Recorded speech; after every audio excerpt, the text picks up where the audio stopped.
This is Michael Wilder, Lobo men's basketball assistant coach, and this is episode 106 of the Talking Grammar podcast.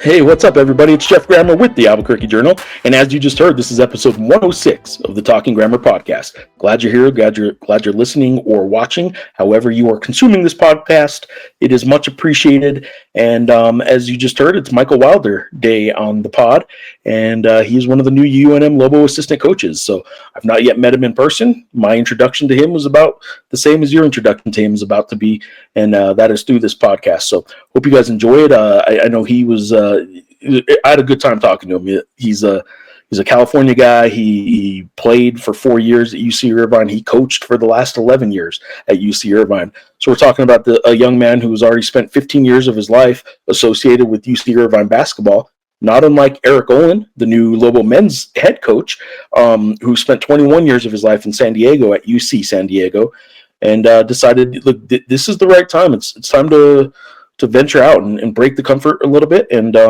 go take on a new challenge. And like Eric Olen, Michael Wilder's sort of in the same spot right now, and loves and respects everything he got and from UC Irvine and everything UC Irvine has done for him and provided for him in learning under Russell Turner, his coach and his boss, the last 11 years. But he wants to go experience a few other things. Head coaching is what he wants to do eventually. So we have a good talk about some X's and O's, some recruiting philosophies, and it's interesting. His last high school basketball game played years ago was against one former Lobo that I think you guys will enjoy hearing him talk about a little bit too.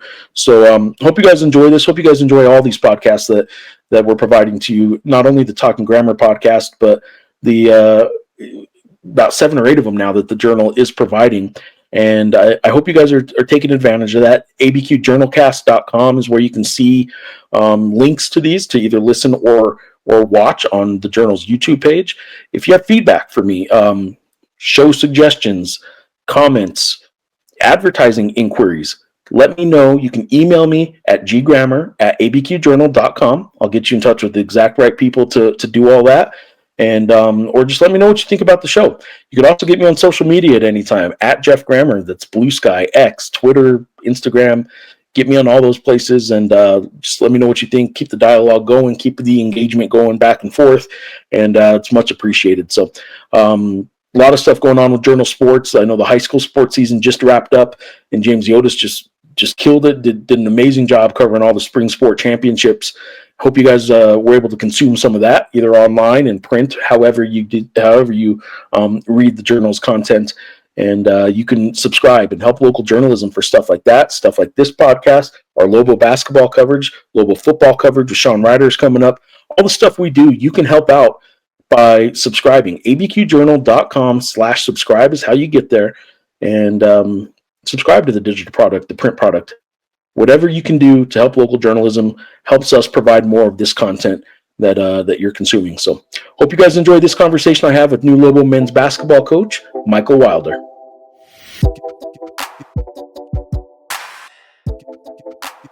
If you enjoy our podcast, please like and subscribe and consider becoming a digital subscriber to the Albuquerque Journal to help us bring you more content like this. You can find this episode and all of our podcasts on the Albuquerque Journal website, abqjournal.com, as well as YouTube, iTunes, and Spotify. See the show notes for a discount code on a digital subscription. Thank you for supporting the Albuquerque Journal, New Mexico's leading news. Michael Wilder, welcome to first of all, welcome to Albuquerque. I know you've been here a few weeks, but welcome, man. No, thank you. It's been great to be here. It's been great to explore a little bit of the town when we've had some downtime, and I'm really excited to be a Lobo. So let's start with just sort of the basic what you know about UNM. You're a West Coast basketball guy. It's not like it's a big secret or anything, but how in depth do you know about Lobo basketball? You've obviously coached against the Lobos a little bit. I don't think you ever played against them, did you? No, never played. Never played. But yeah, 2 seasons ago, we had the privilege of coming here to the pit, and it was a winter break matchup where there were still 9,000 people at the game, and so that kind of gave me an indication of the type of support and the level of support and the care factor that was here. And being on the West Coast and being able to watch Patino's team for 4 years, and just see the success that they've had, especially over the last 2 years. I know there's a rich tradition of winning, a rich history here that hopefully me and the staff here can uphold. Was Snake there at the game when you were coaching? Was the guy in the student section? Snake scared the crap out of me. I'm not gonna lie. I'm not sure if he watched 1 second of the game, but he was staring at our bench and doing what Snake does. And so, I'll be happy to be wearing the New Mexico gear when I meet him again. Snake's a unique guy because a little bit polarizing. Not every Lobo fan loves Snake and him sort of being the representation, but there's a lot of Lobo fans that just love the guy. And the one thing I've always said, and every player and coach has always told me, is the thing they love about Snake is any issues he may have, any issues everyone may have, you never doubt whether or not he loves the Lobos. That guy just bleeds Lobo cherry, and he that's what the players through the years have sort of liked about him is like, the whole town may get mad if you're losing or you don't play hard or something like that. Snake never does. Snake's always got the Lobos back. I love it. Yeah, I definitely felt his presence. He made his impact when we played him. It's funny because he again, I need to look this up because I've referenced it on another podcast. I think back when the Mountain West Network was kind of its own thing, online only, and it was years ago. They did a special where they talked to a whole bunch of players from around the Mountain West, and I'm pretty sure there was either a UNLV guy or it might have been a BYU guy when BYU was still in the league, and they were just talking about playing in the pit. And then this BYU player comes on and says something to the effect of, they got this one guy at the end of just at the end of our bench. He's sitting in the student section. Guy might weigh like 150 pounds, and he paints his face. And for some reason, like that doesn't sound intimidating, but for some reason, this guy weighs like 150 pounds, and it's just scary. Oh, yeah, I second that. It was again, yeah. I mean, you could feel. You could feel also his pride. You could feel his pride. Every great play that was made, he's up cheering and we're shooting free throws. He's making noise, and yeah. So I'll be excited to be on the other side of that with him on his team. He is, he is a unique character. There's nothing wrong with characters in college basketball. I'll tell you that. You introduced yourself as Michael Wilder. I want to make sure we know now that we're all just getting to know you. A lot of Lobo fans are just getting to know you now. What do you prefer? What do you go by? Because there are now 3 mics on the staff. So, what do you? Someone sees you in the grocery store. They say, "Hey, what's up? What name do you go by?" You know what? Wilder is kind of the default that most people end up going towards, and so So if anybody sees me out in the community, hey Wilder, hey Coach Wilder, that's perfect. You're a guy that obviously spent a decade on staff, 11 years, I guess, on staff, right? Yeah. At UC Irvine, which is your school, your alma mater. You played there. Before we get to sort of the playing days, I want to go back a little bit further. Where are you from, man?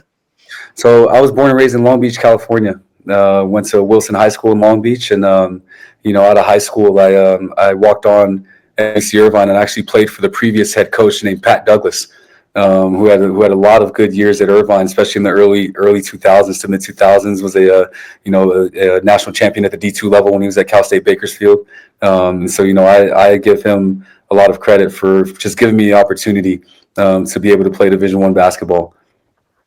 You obviously played some.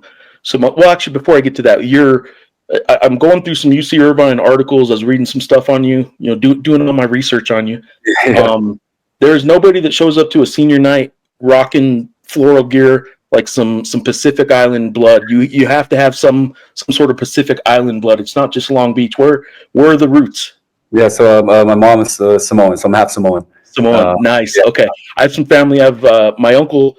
I have an aunt and uncle that live in Hawaii, but he's part Filipino that lives in Hawaii, and I'll tell you, man, like he is my uncle and my cousins as a byproduct of him, obviously, just the most mellow, good-spirited, good-natured people. Like in our whole family, we get uptight and stressed out about stuff, but like there's just such a, I don't know if it's an island vibe or what it is, man, but there's so many just good-hearted people that are in the Pacific Island kind of, I guess, realm. I don't know what the right phraseology there is, but so many good-hearted people that I've met through him and his family and that island vibe, man. Whew.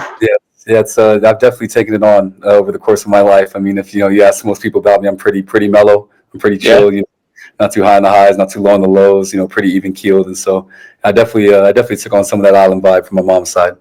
Well, let me ask you this then. The obvious thing is, and this just shows my maybe willingness to just ask the obvious. And I think a lot of people that see you, the first thing they see is the best hair in the Mountain West. I don't know how long I know you were playing with it because I'm looking at a picture right now from your, again, I think this is a senior night picture I'm looking at on my screen here. Yeah, I know what you're talking about. It is, yeah.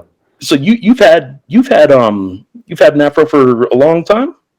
Yeah, this 20 years. 20 years. Is there a story behind it? How often do people like me, like one of the first things they say something about your hair is probably pretty obvious. I don't think I'm being very original, but what's the story behind it? Why did you go that route, and why have you kept it? And how annoying is it that people like me always ask about it? Oh, definitely not annoying, not by any means. Well, I was in 6th grade, and I was just flipping through, old photos of my mom and dad, and I got to my dad's 2nd grade photo. And it was as pristine as it can be all the way out to here. And I saw it, and that was the first time I'd seen it. And I said, okay, I need that. If I can do that, that's what I want. And for 2 years, mom kind of shut it down. I said, no, you're not going to take care of it. It's going to be nappy, all that. And finally convinced dad to talk her into letting me have it going into my 8th grade year. And I've had it ever since. So you've had it since 8th grade, man. And it does take some work, doesn't it? Yeah, maybe not as much as people would think, but if I wake up in the morning, I'll make sure I pick it out. Yeah. I have to carry my pick with me everywhere so I can pick it out throughout the day and make sure it's looking, as right as it can be. And when I was younger, I'd let it get a little bit wild and crazy and it'd be way out, and I'd only trim it about once or twice a year. Now I trim it about 3 or 4 times a year. Have you ever done braids with it or anything? So I did for about the first 6 months, and then I was tender-headed. It hurt a lot, and I said, what? Yeah, not for me. And so I just left it out. That takes some patience too, I would think. Yeah, especially when it got longer. Take some time. All right. Well, I mean, I've mentioned it already before, but I do think you're day one in the Mountain West, the best hair in the league. So appreciate it. Some congratulations on that. You're growing up in Long Beach, then I imagine I will say somebody mentioned this to me that I might want to ask you your all-time starting 5. Somebody at UC Irvine said that was a debate that every now and then would come up, and that you have an all-time starting 5 that you're fairly passionate about, or maybe there was a discussion once that it got going, or my all-time starting 5. I mean, let's see. Being from Long Beach, are you a Laker guy? Yeah, lifelong Laker fan, and so. Well, before anything else, then the Laker UNM connection. Michael Cooper. Yep. Yeah. Yeah. I mean, it was interesting. Yeah, I walked through the halls, and I'm not sure if I realized that before I got here, and I'm like, wait a minute, that's Michael Cooper. Yeah, that was, and I mean, there's been a couple years since that maybe some people would argue, but 1978 is the year. Not that I was around watching it, but 1978 is the year that a lot of people. A lot of longtime Lobo fans kind of point to as maybe the best team ever for the Lobos. It's certainly in the conversation of about, maybe 3 or 4 other teams kind of in that conversation, depending on who you ask. But 1978 is pretty consistent. That Michael Cooper year as maybe the best Lobo team ever. Okay. He was the real deal, man. And he wore 21. No, I'm sorry. He wore 22 here. He wore 21 with the Lakers. Yeah. But yeah, he wore 22 here in New Mexico. And he was obviously really good at defense while he was here too. But I wouldn't say, I don't know, he was good, but I don't know if anybody saw him going down in the history books as a Hall of Famer because of his defense. But you find your role. Find your role, and he did it about as well as anybody could on some really good teams. Yeah. Obviously, those teams were a little probably before your time, but like, who were your basketball players growing up? Who were your guys? So, well, I mean, Kobe I mean, Kobe was kind of one of my favorite players growing up. Tim Duncan, really loved watching Tim Duncan. This is Mr. Fundamental. I wasn't necessarily a Spurs fan, but he was somebody that I looked to as somebody that was really fun to watch. Just kind of went about his business. Pretty even keeled. Kind of like how I am when he played. And so I would say those two guys were probably my two favorites to watch as I was growing up. You were playing basketball from a pretty young age then? I started at 10. I started when I was 10 years old on the for my first, I guess, travel team.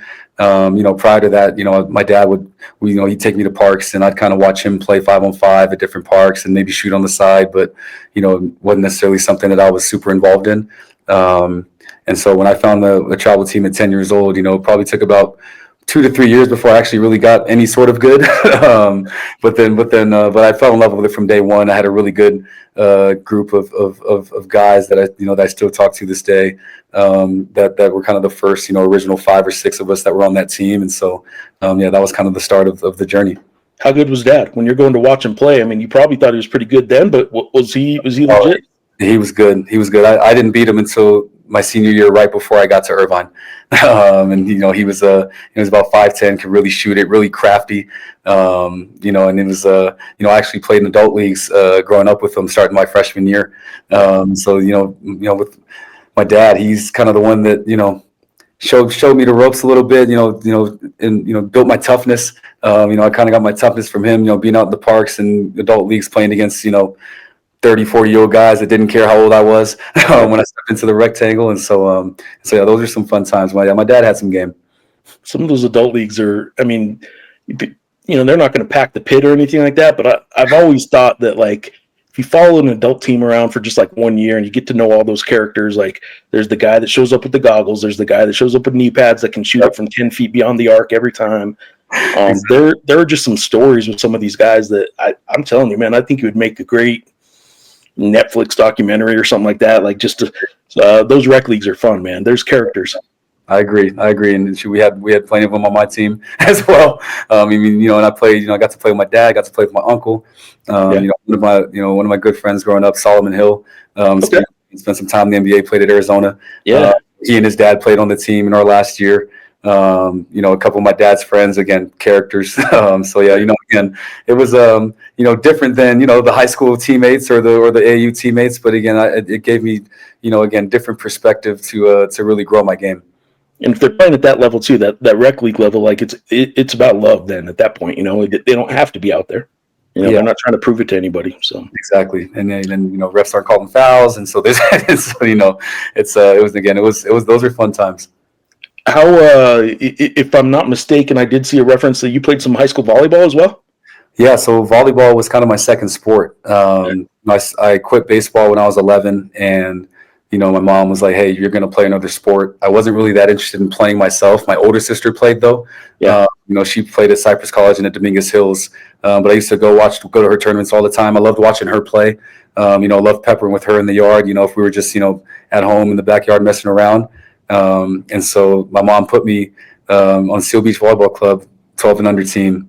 And anytime I had to miss basketball for volleyball, I wasn't really that thrilled about it for the first couple of years. But once I turned 14, I don't know what it was, kind of flipped the switch and I started falling in love with it. And, I became a pretty good player, did the USA youth, youth national team stuff or, national camps at least. And so I became pretty good at it. Well, this is what's crazy here in New Mexico. I don't know why you would even know this yet, but New Mexico doesn't have boys volleyball in high school. Arizona has it. I've been in New Mexico my whole life except for 3 years. I was in Tucson, covered some U of A sports, so that's how I know Solomon Hill's name. Chase Budinger played there at Arizona, and he was a great volleyball player, obviously. Oh, he was who I hoped to be. the level that he was at. I mean, I tell people here, like I remember when I came back to New Mexico and I mentioned something about, I'd covered some high school boys volleyball state tournament stuff, and I'm like, yeah, I mentioned it, and they're like, boys volleyball, what are you talking about? Well, when you grow up here, like it is kind of weird, but man, it's most everywhere else, and it's obviously in the Olympics and stuff like that. Like, I wish they had it here. They just started, like, I guess, a club level program here, so it's not really Okay. it's not under the NMAA umbrella, boys volleyball, but they're trying to get it to the high schools here now. And actually, a guy I asked you if you knew just the other day, Brandon Mason, his son was on the state championship team recently for boys volleyball. And man, I've told people, like, if you want to see like some athleticism, I watch basketball and cover basketball all the time. Obviously, there's some great athletes and some great leapers in basketball, but volleyball's got them too, man. Oh man, I mean, it's and I'm coming from UC Irvine, always in the top, 5 or 10 teams in the country, and obviously Southern California is a little bit of a mecca for volleyball in general. Yeah. But you get teams like UC Irvine, you get like Long Beach State, the Hawaiis of the world, the UCLAs of the world. I mean, you go watch a match, and it's incredible to see the amount of athleticism across the board. So what position would you be playing at? You're 6'2", is that right? Yeah, listed 6'2", probably 6'1" without the shoes. I actually started off as a setter my first 2 years when I was young, 12 and 13, and then I moved out to outside hitter. And so I wasn't the biggest outside. I wasn't the most athletic outside, but I had a little finesse to my game. And I figured out ways to be effective. All right, let's move to basketball. You said you walked on initially. Yes. And in second year comes Russell Turner. Is that right? Second year? Yeah. May of 2010. He got the job. How long did it take you to buy in to Coach Turner? I know an awful lot of people that don't know him well that just think, man, he doesn't look like a guy that everybody might want to play for. But I don't hear the players saying that. I hear a lot of people that love playing for him. But he can be rough.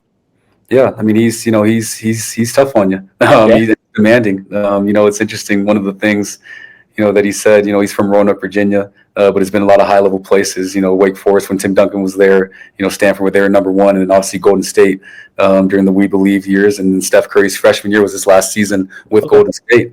But he walks into Irvine and he goes, man, it's nice. He's like, ooh, it's a little too nice here. He's like, I'm going to have to create some adversity for these guys so they don't get complacent. Nice. But it was easy. I mean, for me, again, it was easy for me to buy into his philosophy. And for me, he could say anything to me and coach me any way, hard, soft, whatever. And I would kind of be just kind of the same guy and run through the wall for him. And that's kind of just how that was my nature. And so to buy into the things that he was asking and the most important things was easy for me. And at 6'2", you're at the college ranks. You're going to be a guard, but you played a little. I saw some reference to you where somebody said you were just an undersized forward. Really, you're a good rebounding 6'2". Yeah. Is that true? Were you a undersized forward basically? Yeah. So I guess the majority of my career I played the 4. Really? And played the 6'2" 4, huh? Yeah, I mean, physicality and rebounding were two of my favorite aspects of the game. I could defend the position in the post. I love when teams, looked at my height and thought they could just dump it down there. That, I'll lick my chops on that. Yeah. I had the strength to keep them out of the paint. And also I could rebound the position on the defensive end. And so, it was interesting. We had 3 injuries in 1 week in my sophomore year. And, I was kind of at the end of the bench, I was okay, let me just stay ready. Let me know my time is coming. And I'll never forget, we're in our practice facility or practice gym. And he came in and asked me the day before we played Navy if I could play the 4. And again, I hadn't played really at that point. So I'm like, oh, of course, yeah, I can play the 4. Like, I want to play. But I knew all the plays from that position. I could shoot it a little bit in college. I could pass it a little bit in college. I had a really good game against Navy. I think I had like 12 points, 9 rebounds, and then the rest was history. Have you guys been able to play yet? The staff, the UNM staff, have you guys been able to run up and down that court a little bit in the Davilo Center? No, not yet. But I've heard a lot about the Stay Ready games before I got here, and once I did get here, I've heard Tank's got some game and still got it. I know Mikey has game. He's the baby on the staff. He's probably the youngest, right? I mean, yeah he's got to be the youngest. Yeah, he's the youngest. I mean, Jonah, our GA, is obviously a little younger. Oh, that's true. Well, so he might be he would be the youngest, but yeah, Mikey's definitely got a lot of basketball left in him. I would say. I heard those Stay Ready games were, I heard some good things about those too. So I'll be interested. I'm going to be picking your guys' brain throughout the season on not only the games you play on the court that I have to cover, but like I'm going to stay interested in those Stay Ready games too. Oh man, I've been up at 6:30 working out, getting ready for them. Just to make sure I'm good and right in the weight room for them. Nice. You guys are. I was given Tank was one of them. I was giving Eric a hard time about this too. You guys are the tallest coaching staff I've ever covered. Like you got a 6'9", you got 2 6'4s. You're 6'2". I think. Who am I? 5'10". I think is the shortest. That'd be Jonah. Yeah, and like you guys bring in Adobo. And I'm like, okay, you're bringing in Adobo. It's female. There's no way she's going to be over 6 foot, and she's over 6 foot. Talia. Yeah, she's 6'1", maybe 6'2". Yeah. And I'm telling you, it's the tallest coaching staff I think I've ever covered, and I'm already challenged enough, man. I'm like 5. I'll say 5'5", but I'll also say that I'm lying. So like, I'm 5'4". I already do enough of this with my recorder, looking up at people, interviewing them. So you guys are giving me some neck problems. If I had, I'd have some neck problems looking up, interviewing you guys. So, all right, playing for, and then you decided to coach. Come back after a year. You played in Spain. Is that right? Yeah. Went to Spain for a year. Went out to the 4th division. Wasn't making very much money, but I just, I had an opportunity to get there. Live in the city called Gandia. Coach Turner and a guy by the name of Johnny Rogers, who's a UC Irvine alum, actually helped facilitate that for me. And I was out there for 10 months and had an incredible experience on the basketball side and on the life side. I mean, it was, that experience for me, it really gave me, a lot of perspective. It made me grateful for, the things that I was able to have, at Irvine, the things I was able to have in my life in general.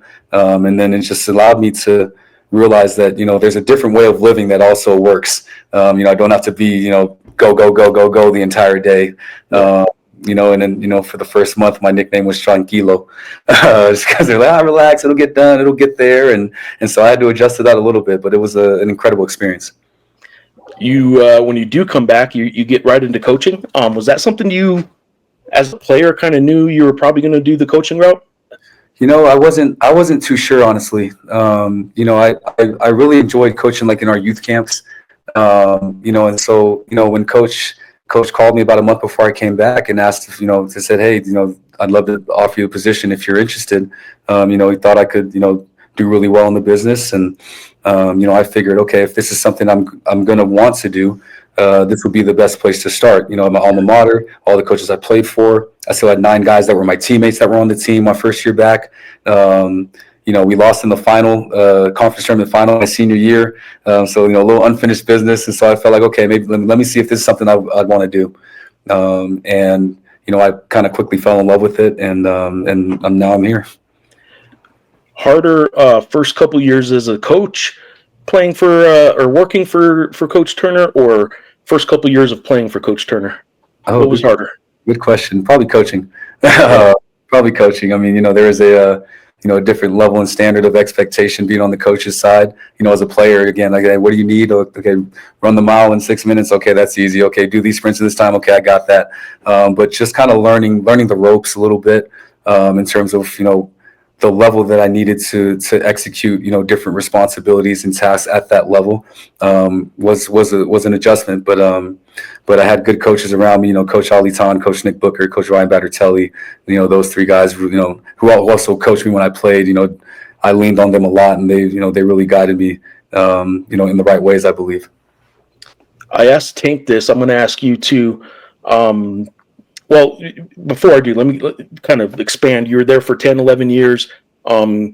Your mindset, your just your persona, we can tell, and we've already talked about it a little bit. You're just a laid back guy. Were you the good cop on the staff? Were you anytime another coach would get after a player a little bit? Were you the more put the arm around them kind of guy and get the confidence going and just understand why you might have just got yelled at kind of coach, or were you a yeller too ever?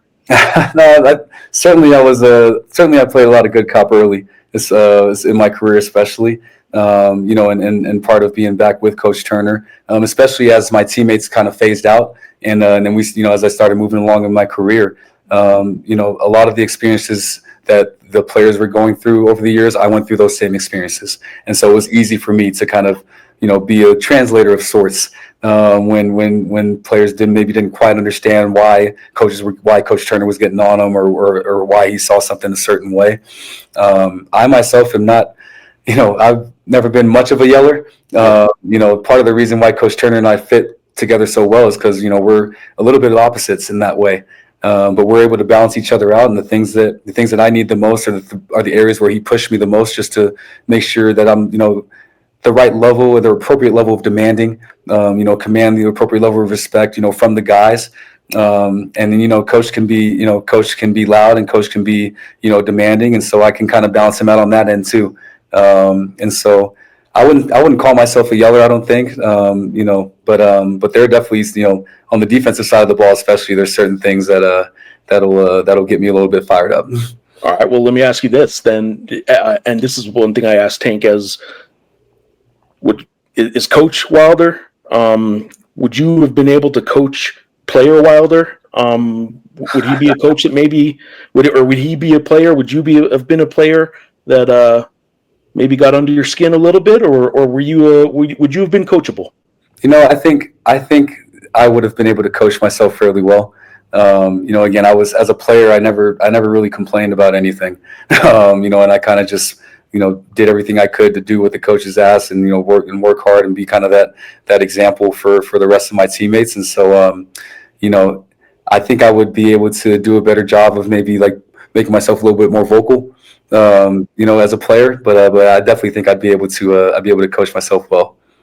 So between those playing years and 11 years on staff, you're talking 15 years of your life was with UC Irvine basketball. We're talking with the new Lobo head coach who spent 21 years in San Diego with UC San Diego. And he brings over 3 of his staff members. This is a lot of, for UNM and for Lobo basketball fans, we're seeing a lot of influx of people who have, it appears that a lot of you guys are kind of at a stage where you're trying to not trying, but like maybe you guys have seen it's time to break the comfort a little bit.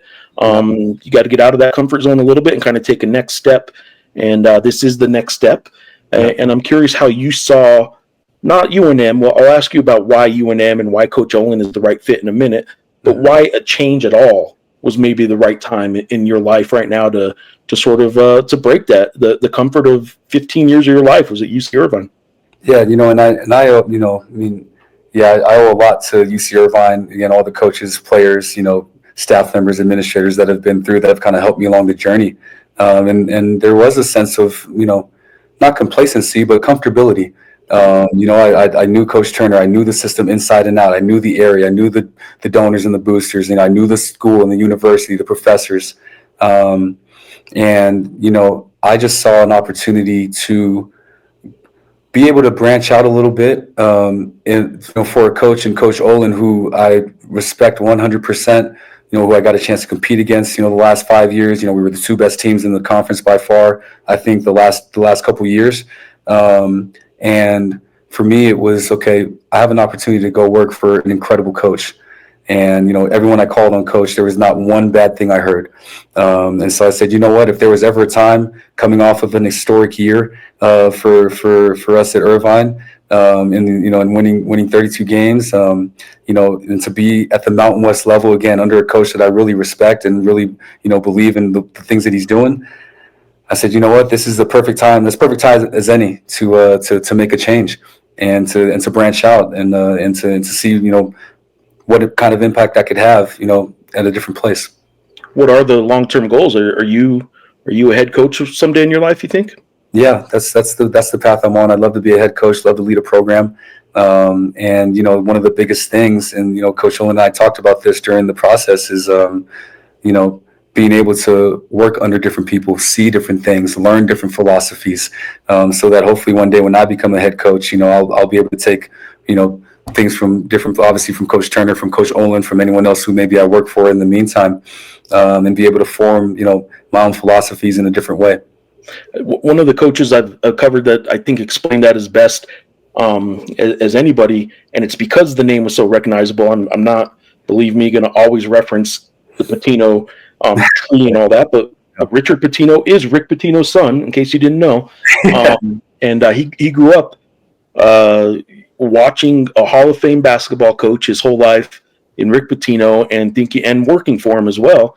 And he thought that was how you be a great coach. And he is cited many times when he was here at UNM and in interviews now that he's at Xavier, and people are kind of asking him, these kind of conversations like, what's your basketball journey and what's it been like? And he's referenced this. He said one of the best things that ever happened to him coaching wise was when he left Louisville and worked for Billy Donovan at Florida. It was only for a year, or was it 2 years? I can't remember. But regardless, he said it was one of the best things that he ever did in his life, because while they're from the same tree, Billy Donovan played for Rick Pitino. When Richard Patino went to work for Billy Donovan, he saw a coach at a very high level doing it a very different way. He is not as intense. I mean, he wants to win every bit as bad as Rick Pitino, but he makes sure there's still some time to go see family and to go home at night. And he said one of the best things, Richard Patino, I'm saying now, one of the best things he ever saw was you can do high level coaching in a variety of ways. And he needed to see that though. So speaking to what you're kind of saying is, yeah, there was some comfort and familiarity that, maybe you're UC Irvine's head coach one day, but it probably wouldn't hurt to go just see 2 or 3 other ways to do it. And even if it's ways you're never going to do yourself, you at least know that you're not going to do it that way. Certainly, and I've already shooting. I've been here for just over a month officially, and I'm already seeing some of the experiencing some of the differences between Coach Olen and Coach Turner that again for me have been great for me to experience to this point. And so because they're in a lot of ways they're kind of the opposite. In terms of maybe philosophy, maybe in terms of the things that they see or they view and that they value. But they're both incredible human beings that really care about the staff and the players and the people in their program. So that's what gave me the most confidence to come here and work for Coach Olen. So I won't tell anybody, but you can tell me which one's meaner or whatever. Nobody will hear this. You just give me the dirt on both of them. But no, maybe in a year I'll ask you again. Hey, what's the difference between the two? But not necessarily for all the digging up all the dirt or anything. What did you? Let's get X's and O's into it a little bit. Eric Olen comes to town, and people kind of have, I think, painted this new coach and new regime as, man, they shoot a ton of threes. They have this offensive system. Maybe their defense was, I'll say maybe a little bit of a junk defense. It was a matchup zone that's a little bit, maybe protecting some players and stuff like that. But when he hired you and he hired, I guess, Mike Roberts too, he kind of said, like, these two guys come from defensive backgrounds, and it sort of almost, I wouldn't say an acknowledgement that he needs the help on defense, but it sounded like your defensive experience is what really attracted him to you. So tell me what you learned defensively as an assistant coach under Russell Turner, and what then of that you're bringing to UNM for the defense. Well, I think for us at Irvine, there was a simplicity to the way that we did things. And there was, like we would always send guys to their weak hand. Our centers are always between the ball and the basket, falling to the rim, the shot block. Fours are helping fives. We hedge with our fours, cover with our fives. Our rim protection was kind of what we hung our hat on at Irvine. And if we could make you take tough contested 2-point shots at the rim over our size, we felt like we were winning those battles, and we were okay winning games 52-50, because we would always put a defensive unit out on the floor that would be really effective. That rim protection allowed our guards to be aggressive on the perimeter, kind of use their instincts and use their ability to kind of be pests on the ball, and then to be able to build our defense around that. Again, there's a simplicity in it, and we did it at a really high level for a lot of years. And so, and it's interesting with Coach Olen's defense. I was able to watch them closely over the last 5 years. Sometimes it's man, sometimes it's zone, and sometimes you can't really tell, what they're doing and how they're playing. And I guess that's part of it too, right? And look, I used the phrase junk defense. I think that a lot of people probably would, but it wasn't that he didn't have some good defenders too. He had some really good defenders. All of their defenders were smart. And then when you have two of the best defenders, not just in our league, but in the country, and Hayden Gray and Chris Howell, I mean, those two guys can make any defense work, if you ask me. Chris Howell, just in case some of you listening or watching aren't too familiar with the roster yet, Chris Howell is a Lobo this year. So Yes, he is. when you're hearing he is one of the best defenders, and it's maybe I'm throwing stuff in articles you might read. It's not just the local reporter saying it. This is now coming from who this past year was an opposing coach. Yeah, and so honestly, preparing for UC San Diego was probably the most fun scout for me. Really? Again, because their style was so different. They didn't have the big 7-foot German center that's protecting the rim. But what they did was they switched 1 through 5. They were switchable. They had smart defenders at every position. So even if they had a matchup on the floor that maybe we thought we could maybe go at, the defense was set up so that there was built-in help around it. And when you have a collection of 5 guys that are just really smart on the floor, and again have 2 guys in Hayden and Chris that can kind of make up for any mistakes or mishaps, that makes for a tough defense. And if you look at their defensive numbers, they were one of the best defenses in the country. Yeah. So it was always fun and a tough game and a tough matchup to kind of prepare for, but that's what made it the most fun. So what specifically then are you, maybe a month in, you don't even know entirely yet, but what would you say your role with UNM basketball is, right now, but also as the season starts approaching and you guys are settling down a little bit on, you guys now kind of know what your roster is for the most part. I know there's a spot or 2 left, but you guys kind of have an idea about the roster at this point. So what is your role with UNM basketball? Well, obviously we've all been recruiting over the past month just to make sure we put together, a roster that we feel like will be competitive and have some success. On the defense. Let me interject real quick. All that recruiting isn't for this roster. You guys are doing some future recruiting too. I think some fans maybe need to remember that too. It's as we get further away from COVID, and everyone thinks transfer portal, all you do is recruit for this roster all the time. No, there's still some down the road recruiting that goes on, and you guys are doing some of that. Oh, definitely. Yeah, we're just coming off of a live period weekend where we were able to go out and watch AU programs on the different circuits. Puma circuit, Nike, Adidas, things like that. Under Armour. And so yeah, while we've been working hard to put together this year's team, we've definitely got our eye on some good talent for the future years. And so to go back to your question. Mike Roberts. I derailed us there. I apologize. Oh, no, it's all good. Whenever you need to, it's all good. Mike your role on this team, aside from the recruiting. Yeah, so Mike Roberts and I are going to kind of head the defense, and we're all going to have a hand in player development. The last couple of years at Irvine, I was a little bit more centered and focused on the big man development, which I know that's Robert's specialty as well. All the years prior to that, as an assistant, I was working more with the guards, kind of like the non-point guards. And so, between heading up the defense and making sure we teach and implement, our defense in the right way with a brand new team, the player development, with the different players that we're going to have, I think those 2 things will probably be, my biggest role. I'll be leading camp this summer. We're going to have 2 youth camp sessions this summer that I'll kind of be spearheading, with the help of obviously the rest of the staff as well. Plug it real quick. What's people can find it? I remember there's a URL. Is it Eric Golan camps? Or? If you go on our social media accounts, there's a QR code that's associated.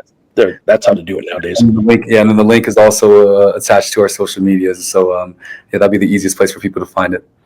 So those camps, though, they're big here too, man. Like you guys, there's kids that always say, "I remember when I was in camp, and such and such a player from 1985 was coaching me," or something, and people in this town just remember all that stuff. So yeah, I've gotten I've been reached out to a lot by a lot of alums, which has been really, really cool. I'm looking forward to meeting different alums, different people on campus that are bringing their kids to camps this summer, just to continue to kind of build that community outreach.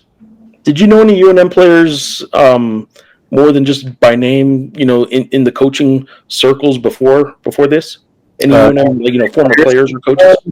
Well, so one of my former teammates, Dominique Dunning, he only spent 1 year here in the 2011-2012 season, but then he transferred over to UC Irvine, and we were teammates for 1 year. it was his redshirt year, so we never got on the court together. But then I came back for his last 2 seasons at Irvine. I don't know him personally, but he ended my high school career, Tony Snell. That Riverside King team with him and Kawhi. So really, your last game was against that Riverside team? In Wilson High School, they ended it. Tony Snell, I mean, obviously he managed just shy of a 10-year NBA career. If he would have got to 10, and had him on the pod. Yeah, if he got to 10, he'd get the medical stuff for his kids and everything. But anyway, Tony was never even first team All Mountain West, and he was the Mountain West tournament MVP his junior year when he went into the NBA and got drafted by the Bulls. But like Tony Snell, to me, is one of the most like remarkable players in that he was so good. But part of what made him good was he's really smart with basketball, and so he'd always make the right basketball play. And sometimes, especially at the college level, when you're that good, as good as he was, the right play wasn't to pass to that guy. It was to take that guy off the dribble or to shoot. And he wouldn't always shoot. Even, if he was kind of guarded, like he would make what in the NBA would have been the right play. Like he would have done the smart thing. But man, sometimes he just needed to be more aggressive. He was that good, but just didn't play that way. He never asserted himself at the college level as much as I think he could have. Yeah, and and it's interesting. I mean, everybody looked at that high school team and saw Kawhi, but I mean, Tony. He was about as effective of a player that I've ever played against, in my career. So to your point, I mean, it's not a surprise that he had as long of a career in the NBA as he did. Kawhi turned out okay too. Yeah, he was fine. Yeah, he was fine. All right, so. This Lobo team, the team you've put together, let me ask a little bit about how you guys approach this. Obviously, it's in the ultimate vision of Eric Olen, but then it becomes a collaborative thing. And I'm curious sort of how he explained to you, okay, here's what we're looking for. And then he leans on you, obviously, to go find that, but also to have input and all that kind of stuff. So I'm curious, what were you kind of told, like, Eric Olen's Lobos needed to look like, and then how did you tackle that yourself? Well, got to get the guys that fit. We're okay, with not playing necessarily traditional point guard on the floor. If that means we have 4 or 5 guys that can play make, that are smart, that can make reads. The biggest shift for me was, again, I was so used to recruiting big centers that protected the rim at Irvine, and here with Coach Olen, we value, the shooting, the skill. So where we might not have the size at that position, we're going to have somebody at that position that can stretch the floor, that can make decisions. And so around that, we want to have length and athleticism and versatility, at the very least at the 2 through 4 spots. So where we might not have the big center that's going to gobble up every rebound, but through the collection of the 5 guys that we have on the floor, be able to defend multiple positions, be able to rebound, kind of more as a team or as a group.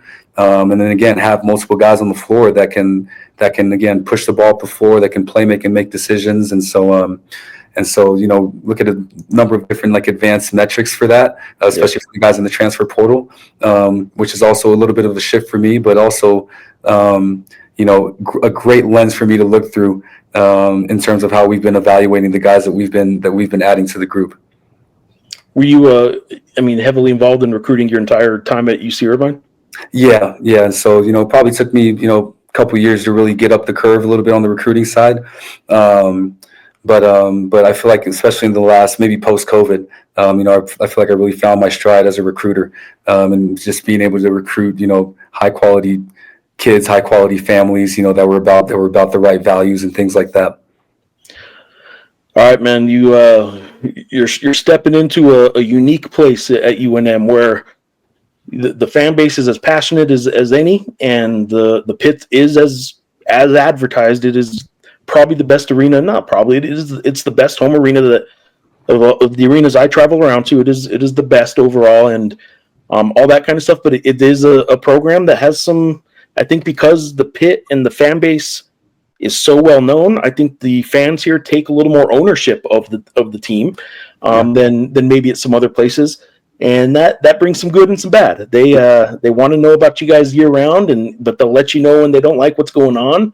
Yeah. So I think it's going to be interesting. I think you guys are all going to love the fact that Lobo fans are going to love you guys, but there's also that other element. If you guys are struggling or they didn't like what you guys did one game, and you see somebody at the grocery store the next day, there's some people that'll let you know, like, hey man, well, I don't understand why you guys just wouldn't play man or something like that. So yeah, it'll be interesting, but I'm looking forward to it because all you guys are pretty new to this and to this sort of I guess level. That's not to belittle in any way UC Irvine or UC San Diego, but it's a different level of passion from the fan base, I think, a little bit. And I'm interested to watch you guys and how you guys all react to it. Well, yeah, well, in the first month, it's the love has been there in this first month, and just all the messages that I got from Lobo fans, just welcoming me with open arms. Excuse me. Yeah. That part of it was really cool to experience. And even as I'm wearing Lobo gear, just when I'm out, wearing Lobo gear out recruiting this past weekend, there was a different feel to it, and one that I'm really excited for. And I don't think any of us would have come here if we were going to run from the pressure of the fan base, and that just to me shows again how much they do care, and that pressure is part of the reason why I came here. To be able to perform under that pressure and have the pressure of upholding a rich tradition of winning, and so I'm fully embracing. I'll fully embrace the good and bad and everything that comes with it, and again, hopefully we can have more good than bad as we're here.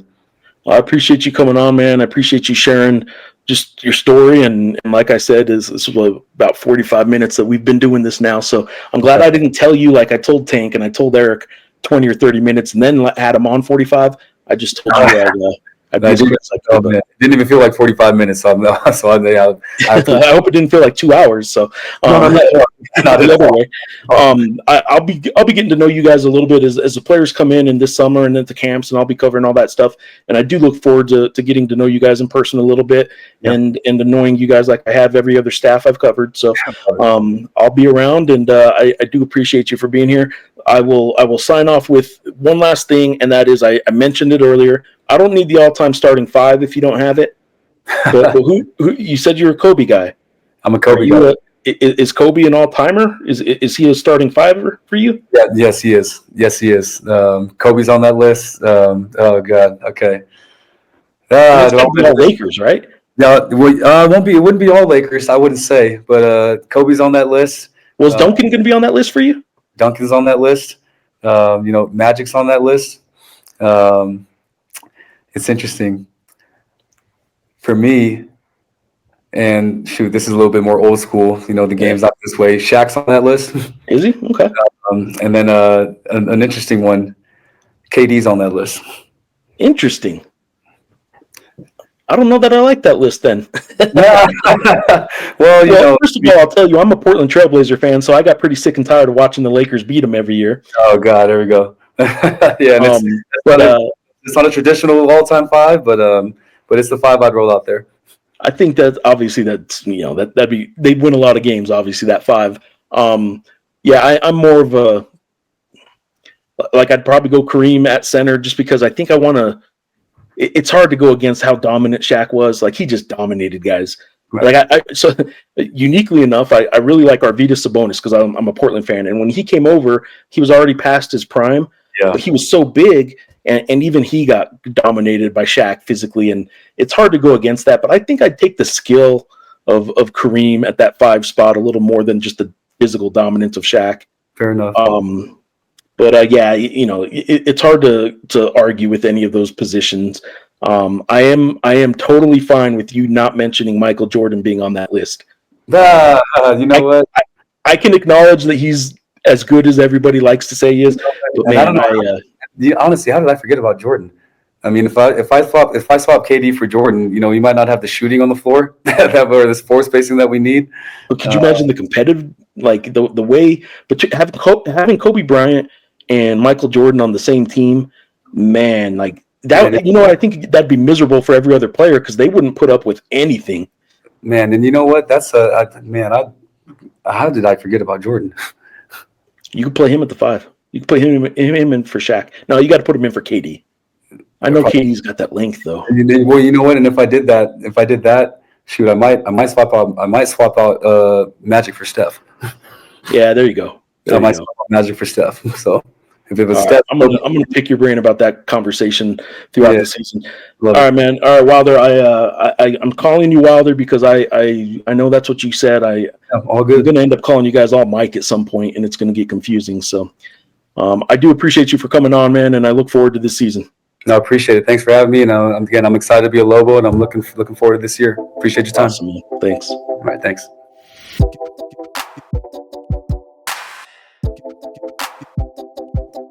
All right, there you go. That was my conversation with Michael Wilder, the new Lobo men's basketball assistant coach, and hope you guys enjoyed that. I know I did. I really enjoyed him taking the time to do that, and just getting to know these guys. I said earlier, like you, I'm getting to know these guys through these podcasts. I might be the one talking to them a little bit, but for the most part, I've texted with these guys a little bit. I've not met them in person yet, other than Eric Olen. I've not met any of these guys in person yet. I've only texted with them and talked with them that way. And so these podcasts are my way of getting to know them a little bit too. And hopefully they're your way of getting to know some of the new faces and some of the new names around Lobo basketball.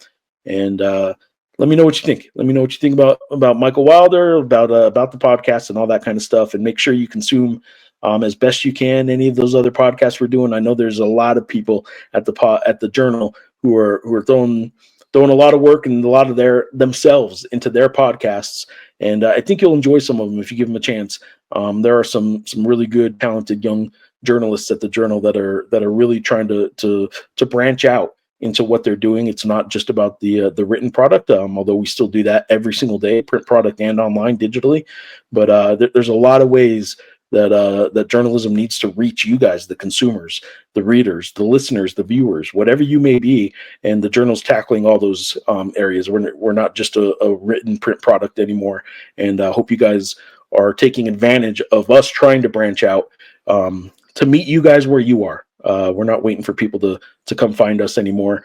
We're hoping to meet you where you are. And that includes podcasts, if that's your preference. That includes the digital version, if that's your preference, mobile, and some people still really like the print product showing up on their driveway every morning. So abqjournal.com/subscribe is how you can subscribe to the Albuquerque Journal, digital or print product. And it does help local journalism. Support local journalism is a good thing, not just for Lobo basketball coverage and this podcast in particular, but for all the stuff we do. So appreciate you guys. Thank you for watching, consuming, listening, however you got this. And thank you, Michael Wilder, one more time for being a part of today's podcast. Until next time, thank you guys.